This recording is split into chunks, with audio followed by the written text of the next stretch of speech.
Growing up, I never thought twice about having clean water.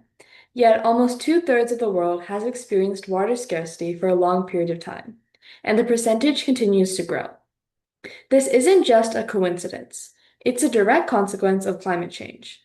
Rising temperatures disturb the delicate balance of our atmosphere, and while this phenomenon upends lives worldwide, one group bears a disproportionate burden: women. At first, this might seem surprising. If climate change affects everyone, why should women be given special consideration? The truth is that these disasters amplify existing inequalities, making women more vulnerable in ways that are often invisible. Climate change threatens health, not just in the medical sense, but in economic security, personal safety, and overall well-being. When the environment collapses, the ripple effects spread through every aspect of life. And for women, each ripple hits harder. They are not only caretakers, but also providers, community builders, and educators. One of the main impacts climate change has in widening disparities is on job stability. According to the Food and Agriculture Organization, women around the world are typically responsible for securing food, water, and fuel. However, climate change often causes sporadic rainfall and landslides that eliminate the agriculture system. Girls are required to leave school to gather resources, limiting their prospects at a future job by preventing education and causing excessive stress as the primary caregiver. Without access to consistent schooling, their dreams are often replaced by survival instincts, stifling ambition before it has the chance to grow. Even in developing countries like the United States, women are more likely to work in industries affected by extreme weather, like healthcare, retail, and service jobs, where layoffs are common after disasters. Meanwhile, they're also more often responsible for taking care of everyone else that was harmed, such as children or the elderly. Men return to work, while women are forced to rebuild, massively increasing the gender gap. The cycle is vicious.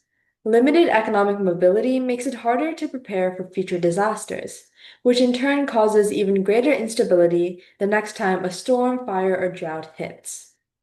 The problem doesn't stop with the economy. Unfortunately, people also take advantage of these events as moments when women and girls are at their most vulnerable. Researchers from the Department of Disease Control have found that climate disasters are linked to a sharp rise in gender-based violence, especially sexual assault and human trafficking.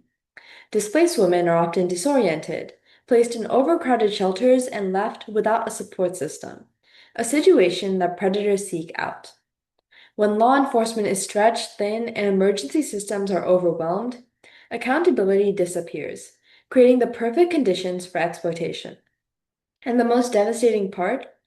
The perpetrator isn't even a stranger. It's someone they know. Studies show that 37% of climate-related abuse cases come from current or former intimate partners. Economic abuse skyrockets as men take control of any remaining resources, forcing women into financial dependency. Shelters become prisons, and silence becomes a new survival tactic. After losing everything to a flood, fire, or storm, these women are then stripped of their freedom and safety. It's a double tragedy, one inflicted by nature and another by society's failure to protect them.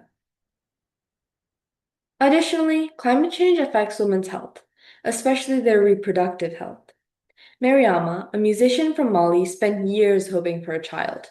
But in 2024, relentless heat waves turned her long-awaited pregnancy into a struggle for survival. Frequent power outages left her without relief from the suffocating air, and despite following medical advice, her condition worsened. After 6 months, she went into early labor. Her baby did not survive. Months later, Mariama's body faced yet another blow: menopause, years earlier than expected. In a short period of time, climate change robbed her of her motherhood. Her story is not the exception. Heat and environmental toxins increase pregnancy risks, accelerate menopause, disrupt hormonal health, and place countless women in danger. Other women report chronic fatigue, fertility issues, and long-term complications from contaminated water and air. The healthcare systems in many regions, already strained, often lack the resources to adequately support climate-related illness. This silent erosion of women's health goes unnoticed in policy conversations, leaving them to suffer in silence, dismissed, or misdiagnosed. Even today, the World Health Organization says the effects of climate change on women are massively underestimated. However, this doesn't have to be our future. While natural disasters disproportionately affect women, they also present opportunities to empower them. We must invest in climate resilient education, ensuring that when disaster strikes, women have the resources to rebuild their lives. Governments must pass policies to protect women from job losses in climate sensitive sectors.